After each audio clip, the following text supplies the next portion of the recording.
blue skies but a wet morning, so we're got to take these bolts out of here. Sam's getting them out now, they're a bit awkward. Change that one and then change this damaged one here. We're taking that one that way because we don't want to take all them off just to get to that. Slide all them on and then we'll go and start on the other roller. On the Mini Merlot, fuel lights on again. I'm sure people think it runs on fresh air. Last one. We can start putting them all back on again. One's damaged. But just past the midway point that way.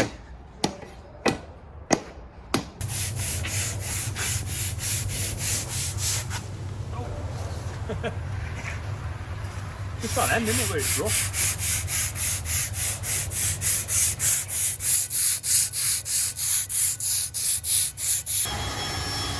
I'm just rubbing it down with a wire brush in the drill so they slide on easier. I've been doing it with emery tape. It's now raining, so I'm going to move this trailer out the shed so we can work on the roller under the shed, because it's basically looks like it's going to rain most of the afternoon now. But you can guarantee if we move the trailer it'll stop raining, but if we carry on working outside we'd end up drenched. 2 hours later. Not an easy job. Put the last one on now and then it's got to go in that far, but we're hoping that that plate will draw it on. Yeah, so it still needs to go about an inch because it's nowhere near coming on. So we have to push it against the shed pillar, push it with the telehandler, try and get it in a bit further, and then hopefully that'll fit on. Or stand it up and push down on it. But we don't want to damage the bearing on the other end. Or is the bearing on the other end sat in? Maybe it's sat in. No, not really. We just propped it up now against the pillar with some chocks off the baler. I'm going to push it now with the front carriage and see if it works.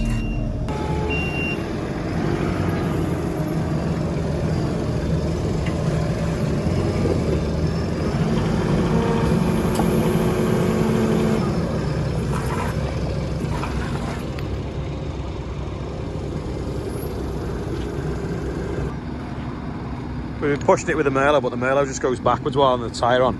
We've got some longer bolts now, so I'm going to try and draw that end plate on and then replace them for the smaller bolts. See if that works.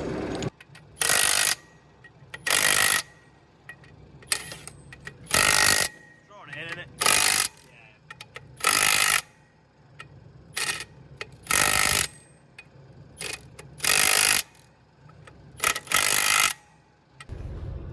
This is knackered from the other week, so I found another one, but it's just not quite long enough. So I'm just having a route through the odds in a bit of in the workshop. If not, I'll have to go and get one. Let's put this in the shed now, again, like I say, so we don't get wet while we mess around and put the rollers on it. Changing the other roller ones now. These have melted because someone lit a load of cardboard boxes on fire close to it once, about 6 years ago. But they've lasted.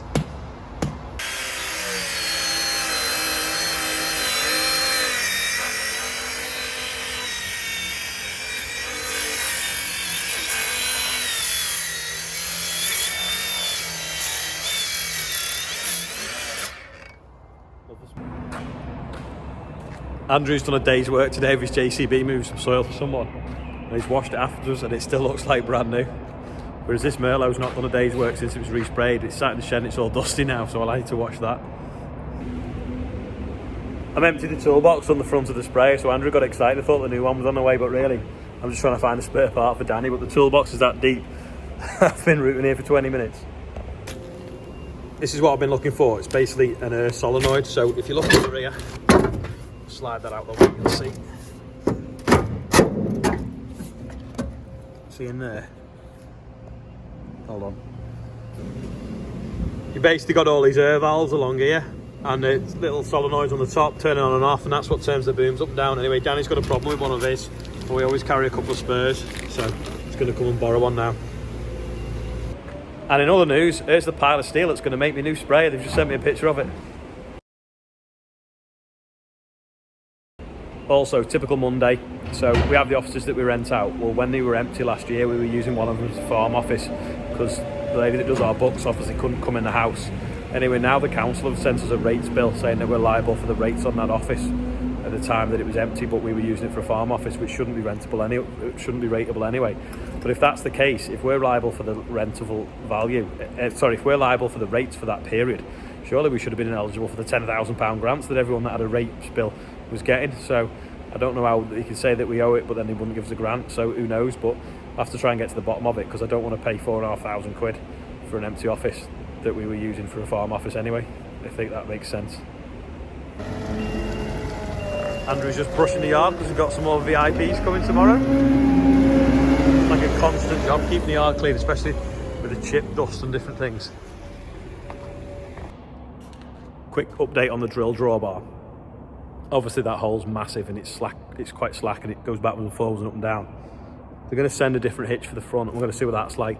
If that's not good enough, or we don't think it's right, we're going to unbolt that and we're going to go to what's called a ball and spoon hitch. The problem with the ball and spoon hitches is every tractor then needs an £800 ball hitch fitting to it, which just means it's awkward. So if we want it on this, we've got to have one. If we want it on one of Adam's John Deere's, we've got to have one for that. If Bill wanted to put it on his New Holland, we've got to have one of that. So it'd be far simpler if we could use it on a normal clevis. It's just whether it's taking enough slack out, and that'd be okay.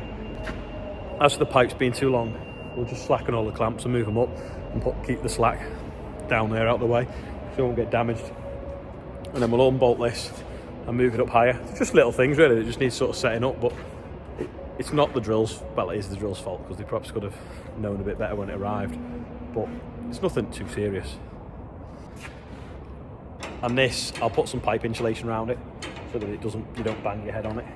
It would have been better in a different design, but you know, whether they'll do a mod in future and then come and upgrade it, I don't know. That's up to HORSCH.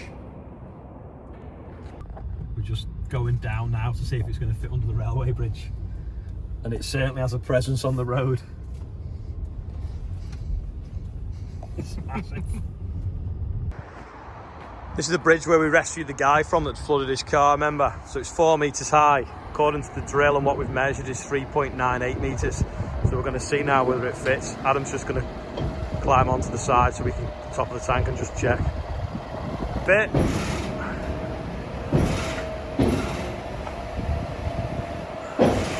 Loads of room. You can hear the drawbar though banging around a little bit. That's why we're going to change it to either the ball and spoon or the other hitch. Well, you got loads! See if the other one's the same height.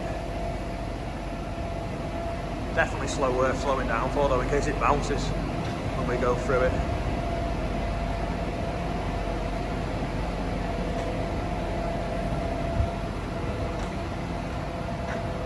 Yep. Not a problem. It's alright, isn't it? Yeah. So that's pretty good. It fits, otherwise it's a long diversion to go round. We've just got to hope that they don't resurface the road too many times, otherwise that could be a problem. Nicely does it. This is doing my head in now. So they kept sending the wrong bits. We thought we got it right. What we've now found is 4 of these are wrong. So there's a bigger gap that side and a small gap this side, which will be a big gap both sides.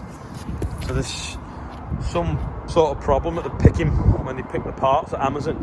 They keep sending us the wrong ones, so now we've got to wait again now for another 4 of them to arrive, and then 4 have got to go back. If it wasn't clean enough before, it is now. He's now just polished it as well. Literally, it's like brand new. This was yesterday's quiz question. Loads of people got it right. It was obviously far too easy. They are chocks for the wheels. So, well, it's got air brakes. If you uncouple it, probably will stay. If the air ever leaked out, it could probably roll. So you can chock it. All sort of European machines tend to come with them. One thing we noticed as well when we were on the road before, obviously not got the number plate for it yet, so that's why we followed it. But it doesn't seem to have a strobe on the back either, so probably needs one because it's quite hard to see the tractor's beacons on the front. So we'll have to get one for it.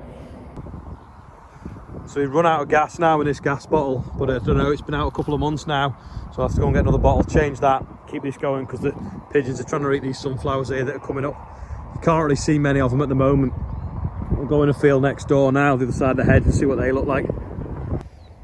There's a few here now, a row there. So they are coming up anyway, so that's good. There's quite a big one there now. Just stood here now. This is where the track used to go straight on. So we peeled the stone back. We sort of knew what depth it was. So we worked out how much area it would cover here. And we dug it all out. But when we got further down this way, it was slightly not as deep. So the surface area that we were doing and the depth we're putting in here, we've ended up a little bit short. So we've got to just bring a little bit out of the yard and finish it off. But now, instead of having a big long straight track, we've now got a square track. It's through a sort of apron that's more usable to us. And this is what we'll use for the Sunflower Maze car park. Quick water main update. Big hole in the road. Had a big hole in the road for a few days now. Got traffic lights set up that intermittently go off. There's no water bubbling up and that hole's not full, so I'd like to think they've put a collar over it and fixed the burst, but they've just not filled the road back in yet. So no doubt they'll come and fill it in when it's full of water, then we'll have a pothole that'll appear in a few months, and then we'll have a pothole in the road forever. Walking past the muck spreader, so here's a quiz question for you. Anyone know what that is on the back of it? And that, sort of two things. Got some hydraulic pipes going in there, a big shaft there. If you think you know, leave a comment below. Going to change the gas on the gas gun. Got another Merlot. Fuel light on. Again. No one ever fill them up. I know the lads watch the videos every night, so why don't you ever fill the Merlots up? Got me 30mm spanner. Bolted that off there, bolted on that one. Now we've got a nice light empty one. Full bottle on it. Turn the gas on. Flick the switch. See if it works.